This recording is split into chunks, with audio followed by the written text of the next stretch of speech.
Olá, pessoal! Espero que estejam todos bem. Eu sou a Gabriela Borba. Eu sou a Lady Daiane, nós somos do podcast Desenrola e no episódio de hoje nós iremos falar sobre o luto, não é mesmo, Gabi?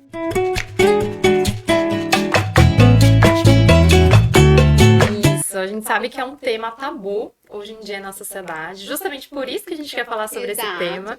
A gente recebe bastante demanda no consultório e pessoas pedem para que a gente fale mais sobre isso. E hoje a gente vai falar especificamente sobre o luto relacionado à morte, porque existem várias formas de Exato. se viver o luto. Então a gente vai focar especificamente nesse nicho.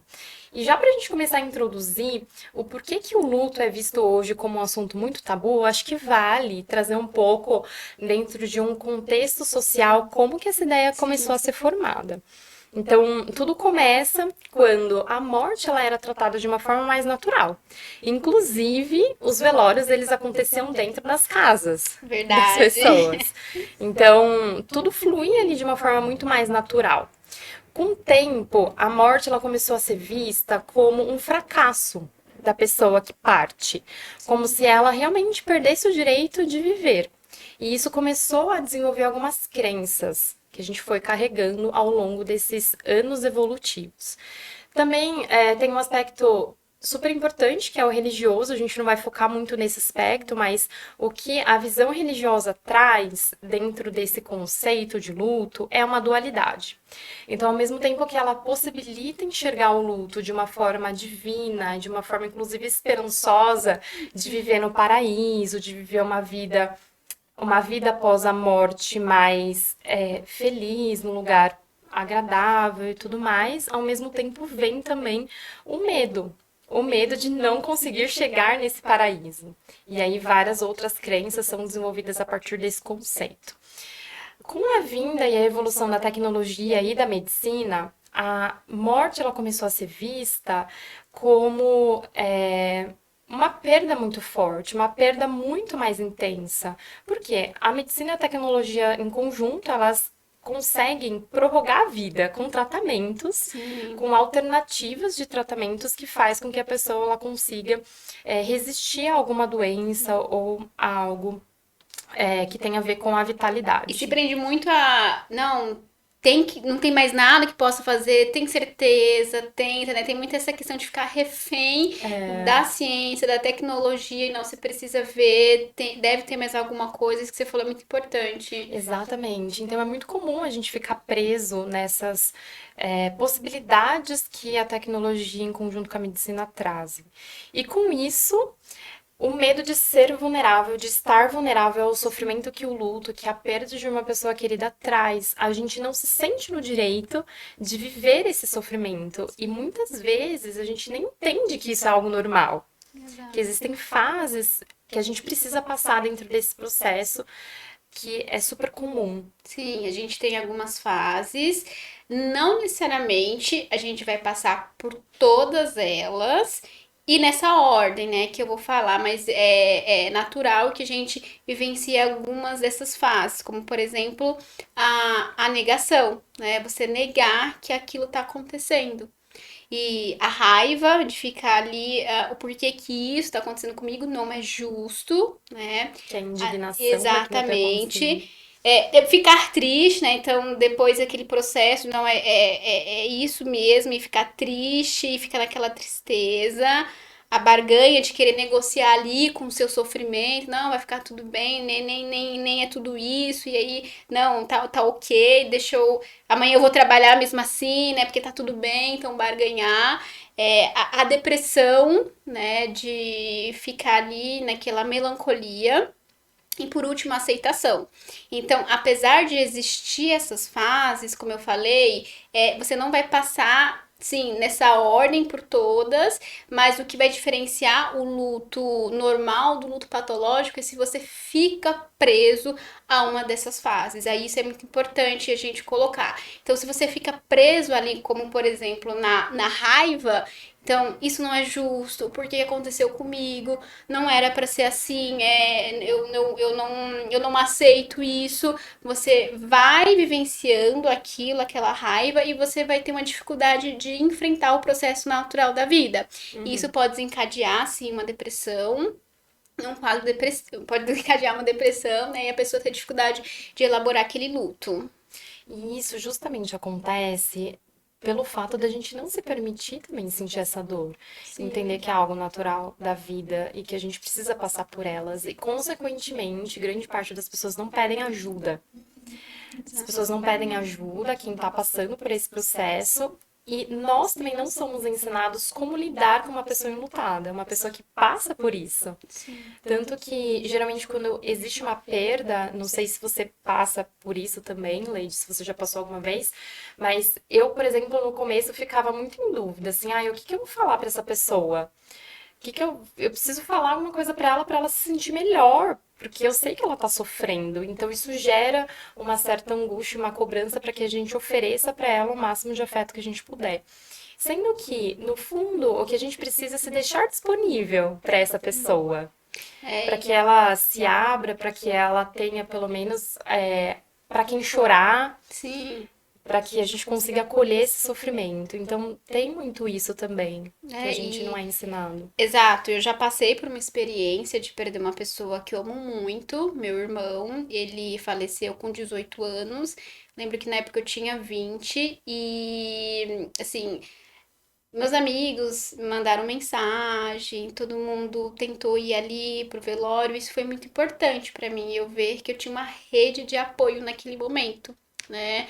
A rede de apoio, inclusive depois a gente vai falar, né, é uma parte fundamental nesse processo. Então, sim, às vezes as pessoas nem falavam nada pra mim, não sabia realmente o que falar, mas Uhum. só de estar ali, me abraçando, perguntando se eu precisava de alguma coisa, isso fez eu me sentir muito acolhida, né, nesse Fez momento diferença. difícil, É. exato, E né. se a gente for falar dessas fases do luto que você acabou de compartilhar aqui, você consegue, dentro da tua experiência, dizer como que você conseguiu viver essas fases? Não sei se você consegue reconhecer hoje, já Sim, que né, passou. assim, eu acho que faz mais de 10 anos e eu vivenciei a fase da tristeza, e depois da aceitação. Então, não vivenciei todas as fases e não foi ali na sequência. Então, eu fiquei triste.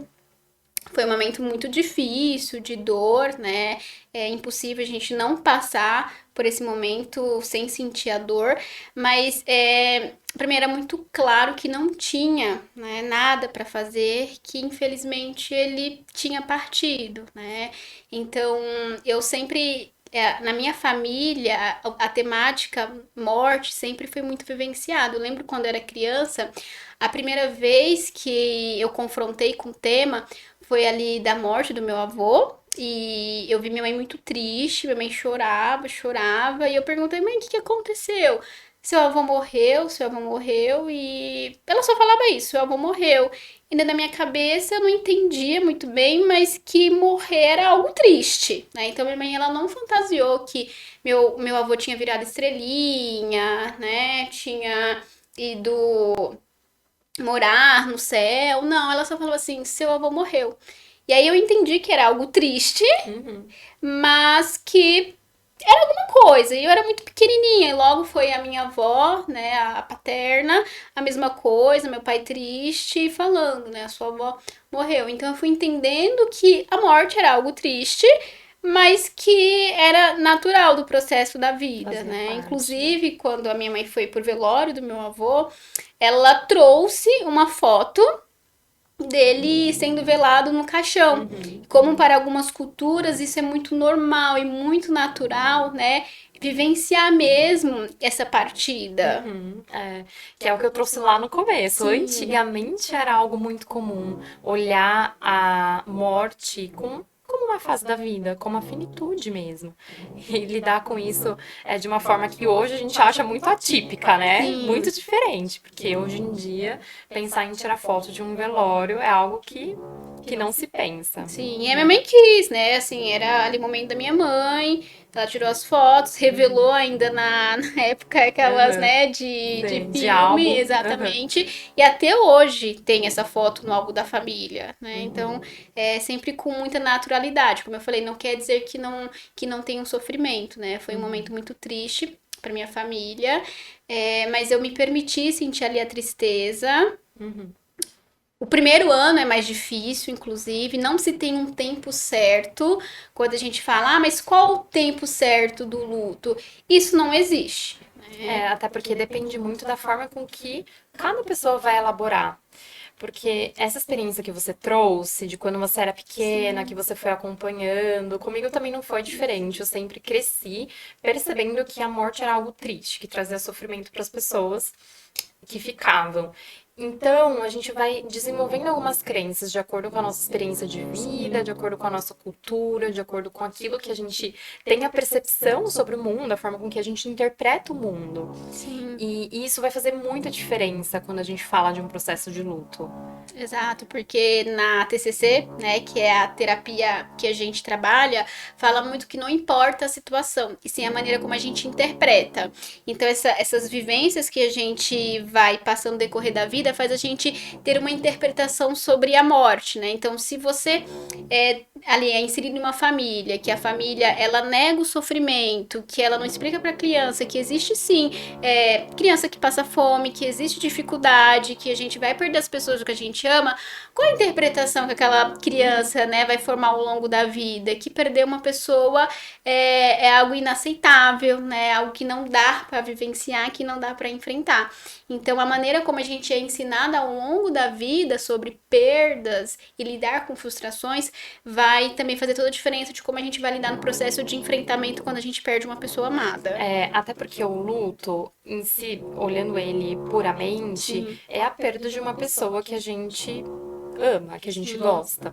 Tanto que tem até algumas pessoas que comentam: ah, mas sofrer pela perda de alguém é um ato de egoísmo. Porque a gente sempre olha pra gente: ah, e eu vou sofrer porque eu não vou ter mais aquela pessoa do meu lado.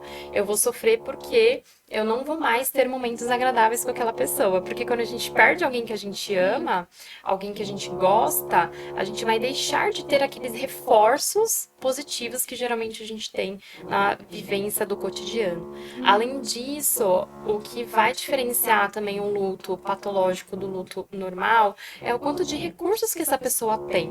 Porque às vezes se a gente perde alguém em que somos dependentes, seja financeiramente, seja emocionalmente, isso faz com que o luto ele seja muito mais intenso, porque a sim. pessoa ela vai precisar dar conta não só da demanda emocional, mas ela também vai precisar buscar por recursos de sobrevivência para que ela consiga continuar tocando a vida dela. Sim, né? E passar por esse processo, como você enxerga o seu futuro, como você vai planejar a sua semana, como você vai planejar o seu mês, como você vai começar a vivenciar ali dia após dia, também vai fazer com que você vivencie o luto de uma maneira mais saudável, né? Uhum. Você conseguir ter essa perspectiva de futuro, né? Então é muito importante ali você voltar aos poucos, com a sua rotina, atividade física, como eu falei mesmo, a rede de apoio, que é muito importante, estar rodeado de pessoas queridas, ali o seu trabalho, planejar o seu trabalho e as questões burocráticas. É muito importante você também entender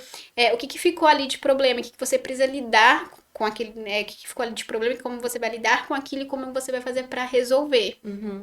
E isso que você comentou é super importante, porque são passos que a gente costuma trabalhar no consultório quando a gente recebe demandas como essa. Sim, E outra coisa que eu acho que é super interessante aqui compartilhar é que muitos estudos mostram que na morte também há vida.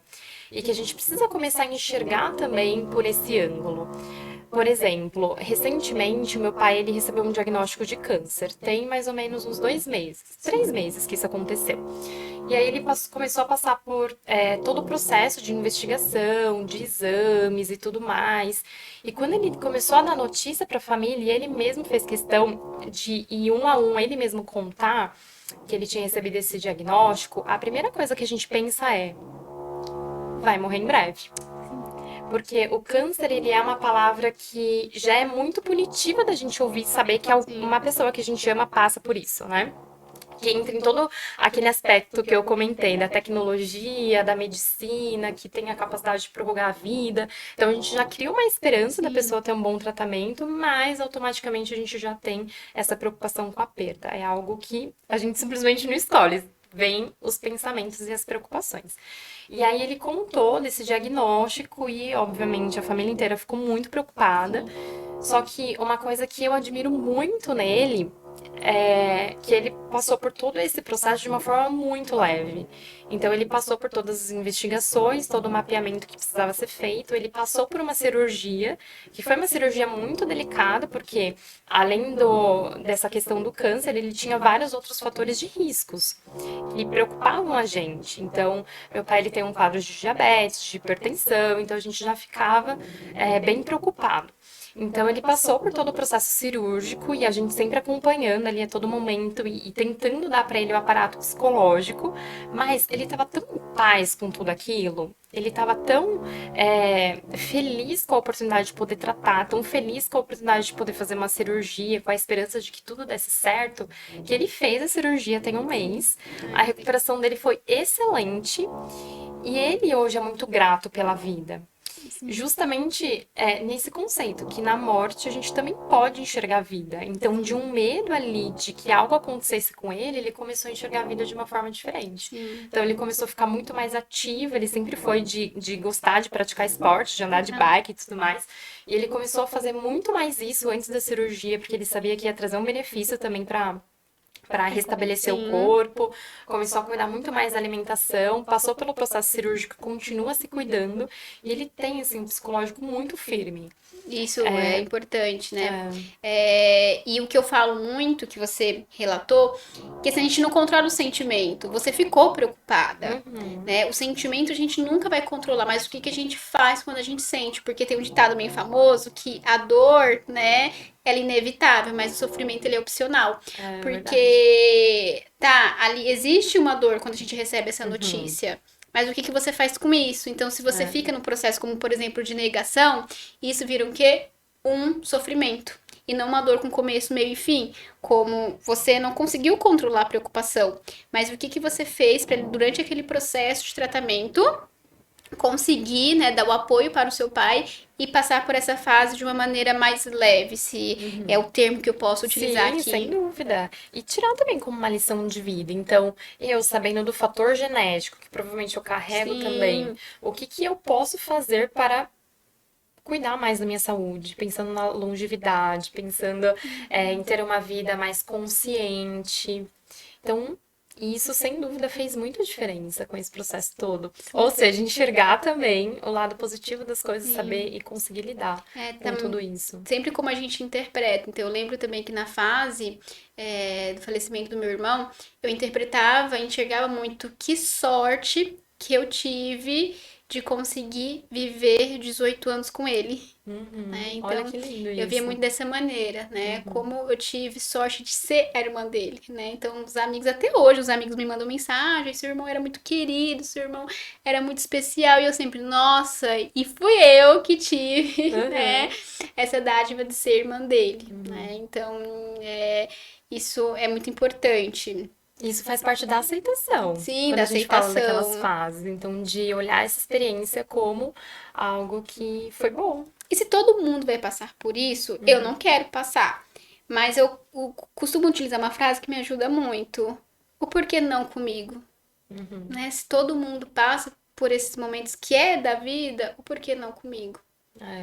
E isso é um exemplo muito bonito, Leide, que você está trazendo, porque, inclusive, pode ensinar como que a gente consegue se preparar para um momento como esse, sabendo que é algo inevitável, faz parte da vida. Tem uma coisa que eu aprendi, principalmente quando eu comecei a estudar aqui esse tema, e a gente quis trazer com bastante cuidado, porque, sem dúvida, a gente tem muita empatia por todo mundo que está aqui ouvindo a gente, que passa, que já passou por esse processo todo, é que a gente consegue se preparar para esse momento. Falando mais sobre isso, a gente precisa falar mais sobre isso com as pessoas que a gente ama, para que com o tempo acabe se tornando algo natural e algo mais leve. Porque dá pra gente enxergar a leveza dentro desse processo de luto, por mais difícil que seja. Então, eu vou contar aqui uma curiosidade da minha família. Mas eu tenho uma irmã mais nova, que ela passa agora por uma etapa de terminar o ensino médio, pensando em vestibular e tudo mais. E ela tem um gosto meio atípico, que ela quer muito estudar necrópsia. Então ela sempre quis, assim, desde de bem novinha, ela falava sobre isso. No começo a gente achava meio estranho, né? Também era um tabu pra gente esse É, assunto, porque mas é questão da cultura, né? é muito Sim. diferente, mas aí a gente foi incentivando. Tanto que eu até ajudei ela a pesquisar alguns cursos, me Ó, que inteirei mais legal. sobre esse assunto. E na família, sempre quando a gente se reúne e esse assunto surge, a gente conversa muito naturalmente sobre isso. A gente até brinca, assim, de ter um plano de abrir uma funerária, sabe? E que cada um ali vai administrar uma parte da empresa. Então a gente brinca de como que vai ser o nosso velório, de como que a gente quer que seja. Minha mãe fala, olha, quero comes e bebes, hein? Já o Juliano fala, não, eu quero animado e quero bastante gente. E ele que Então, vai tocar, porque ele ama tocar, né? o Juliano adora tocar, então. Sim. Então a gente conversa muito sobre isso, assim, de uma forma leve, de uma forma engraçada. A gente traz aspectos do que a gente gostaria e o que a nossa personalidade condiz com aquilo que a gente deseja para aquele momento de Nossa, muito encerramento da legal. vida, que faz com que a gente comece a enxergar de uma forma mais leve. Isso não significa que quando chegar a hora de eu perder uma pessoa que eu amo, que esteja ali no meu ciclo diário, eu Sim, não sofra. Sem sim. dúvida, vai me gerar um sofrimento, mas eu vou ter a consciência de que passar por essas etapas de luto vai me ajudar a superar e chegar nessa fase da aceitação de uma forma mais rápida. Sim, é muito legal. E esse tema não é um tema realmente confortável, às vezes, de ser falado, mas é um tema muito importante, porque se a vida, né, a fim da vida. E é uma maneira como a gente pode, aqui, enquanto está em vida, aproveitar as pessoas que a gente ama, aproveitar ali o nosso dia a dia e como a gente vai fazer para ver cada dia de uma maneira melhor. Isso mesmo, e uma última dica aqui que vale muito a pena a gente alertar é que se quem está ouvindo aqui a gente passa por um momento como esse de luto, busque ajuda, seja ajuda psiquiatra, ajuda psicológica, é preciso pedir e recorrer ao que Sim, hoje a gente tem como possibilidade, é, para que tudo isso, todo esse processo aconteça a forma. de uma forma mais rápida também. Isso. E assim, isso que você falou agora, só um último Uhum. link. Se você vai em um profissional, é muito importante você alertar que você está passando por um processo de luto, que você perdeu uma pessoa, porque muitas das vezes você chega ali no psiquiatra, então assim, eu não tô dormindo, eu não tô comendo, e aí ele não entende o que tá acontecendo, vai medicar, porque, né, ele vai tratar ali o sintoma, mas ele não foi comunicado que você perdeu uma pessoa. Então, aquele comportamento que às vezes pode acontecer quando a gente perde uma pessoa, de passar ali por um processo de insônia, falta de apetite, isolamento, é esperado sim nos primeiros dias, nas primeiras semanas. E se você não alerta aquele profissional, ele vai tratar o quê? O sintoma. Né? Agora, se você fala, ele entende. Não, peraí, né? Isso que você tá passando é natural. Vamos entender, né? É importante procurar ajuda, mas ao mesmo tempo alertar os profissionais para entender uma maneira correta ali de lidar com as intervenções. É isso. Bom, É, espero que a gente tenha contribuído de alguma sim, forma aqui com quem nos ouviu. E a gente segue à disposição, né? exato. Para quem quiser mais saber mais sobre o assunto, para quem quiser conversar mais sobre o assunto, pode procurar por Sim. nós. É isso, Gabi, muito obrigada por ter compartilhado aqui as suas experiências, Eu tá? agradeço também, Leide, por tocar num assunto tão delicado, né? Então, um beijo, gente, até o próximo episódio. Tchau, tchau. Tchau.